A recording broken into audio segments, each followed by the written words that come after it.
આપણે બધાએ ભારતના સ્વાતંત્ર્ય સંગ્રામ વિશે સાંભળ્યું છે, બરાબર? ઘણા મોટા મોટા નેતાઓ.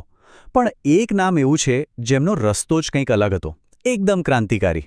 હા, એ હતા નેતાજી સુભાષચંદ્ર બોઝ. તો ચાલો આજે એમની જે અનોખી ગાથાને સમજીએ, એમના ત્યાગ, હિંમત અને અતૂટ દેશભક્તિની વાત કરીએ. આ વાક્ય સાંભળતા જ રૂવાડા ઊભા થઈ જાય ને. તમે મને ખૂન દો, મેં તમને આઝાદી દઈશ. આ ખાલી શબ્દ નહોતા, આ તો એક એવી ગર્જના હતી, એક એવી વિચારધારા હતી જેણે આખા દેશમાં આઝાદીની એક નદી જાગ લગાડી દીધી. આ હતો નેતાજી સુભાષચંદ્ર બોઝનો હુંકાર, જેણે બ્રિટિશ સામ્રાજ્યના પાયા હચમચાવી દીધા હતા. પણ સવાલ એ છે કે આટલી મોટી ક્રાંતિની ચિનગારી એક વ્યક્તિના મનમાં કેવી રીતે પ્રગટી?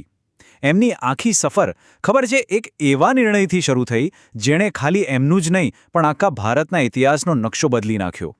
જુઓ, એ જમાનામાં આઈસીએસ એટલે કે ઇન્ડિયન સિવિલ સર્વિસની પરીક્ષા પાસ કરવી એ આજની કોઈ પણ મોટી પરીક્ષા કરતાં પણ મોટી વાત હતી. એકદમ પ્રતિષ્ઠિત નોકરી, પાવર, સન્માન બધું જ. પણ સુભાષચંદ્ર બોઝે શું કર્યું? એ બધું જ દેશની આઝાદીના એક અનિશ્ચિત કાંટાળા રસ્તા માટે ઠોકર મારી દીધું. આ એક જ નિર્ણય એમની દેશભક્તિ કેટલી ઊંડી હતી એ બતાવવા માટે પૂરતો છે. તો આઈસીએસ છોડ્યા પછી તેઓ સીધા જ દેશના મુખ્ય સ્વાતંત્ર્ય આંદોલનમાં કૂદી પડ્યા.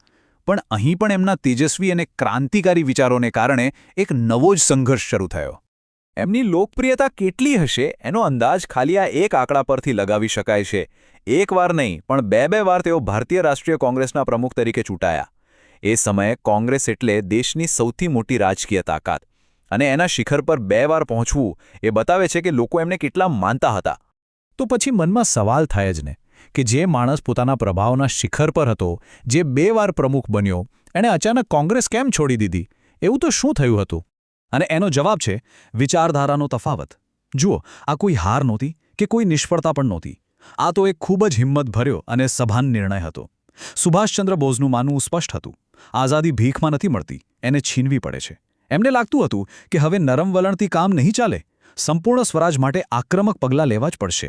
અને બસ આ જ વિચાર એમને એક નવા રસ્તા પર ચાલવા માટે મજબૂર કરે. અને અહીંથી એમની કહાની એક એવો વળાંક લે છે જે કોઈ હોલિવૂડની થ્રિલર ફિલ્મ જેવો છે. બ્રિટિશરોની કેદમાંથી એમનું એ પલાયન અદ્ભુત હતું.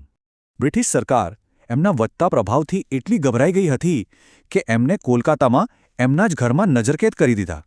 એમને લાગ્યું કે હવે સુભાષચંદ્ર બોઝને રોકી લેવાશે. પણ એ એમની ભૂલ હતી.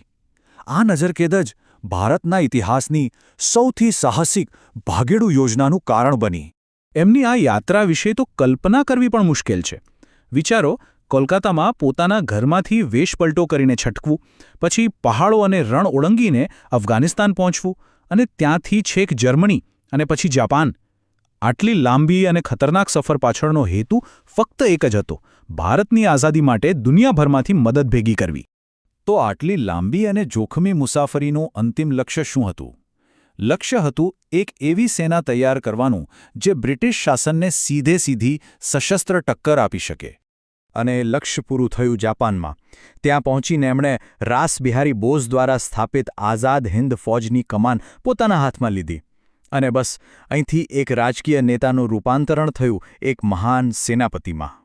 આ જે તસવીર છે ને, એ જ ઐતિહાસિક સેનાની છે. નેતાજી એમના વીર અધિકારીઓ સાથે. આ ખાલી ચહેરાઓ નથી. આ એ વીરોની પ્રતિબદ્ધતા છે જેમણે ભારતની ધરતીને આઝાદ કરાવવા માટે પોતાના પ્રાણ ન્યોછાવર કરવાની કસમ ખાધી હતી.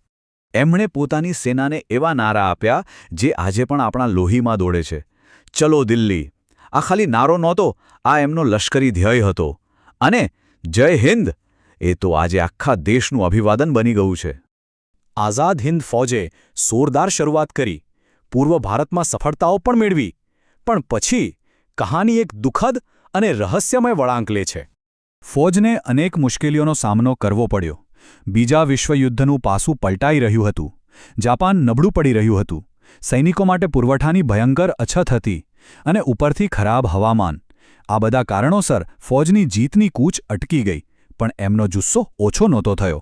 અને પછી 18 ઓગસ્ટ 1945 એક સમાચાર આવ્યા જેણે બધાને હચમચાવી દીધા. કહેવામાં આવ્યું કે તાઇવાન નજીક એક વિમાન દુર્ઘટનામાં નેતાજીનું અવસાન થયું છે. જોકે આ ઘટના શું ખરેખર બની હતી, કેવી રીતે બની હતી, એના પરનું રહસ્ય આજ સુધી અકબંધ છે. સુભાષચંદ્ર બોઝનું જીવન અને એમનું મૃત્યુ બંને રહસ્યોથી ઘેરાયેલા છે. પણ એક સવાલ આજે પણ ઇતિહાસના પાનાઓમાં ગુંજતો રહે છે. જો એમનો સશસ્ત્ર ક્રાંતિનો માર્ગ સફળ થયો હોત તો આઝાદ ભારતનું ચિત્ર આજે કેવું હોત? આ એક એવો સવાલ છે જેનો જવાબ કદાચ આપણને ક્યારેય નહીં મળે, પણ એમની વિરાસત, એમનો ત્યાગ અને એમની હિંમત એ આપણને હંમેશા પ્રેરણા આપતી રહેશે.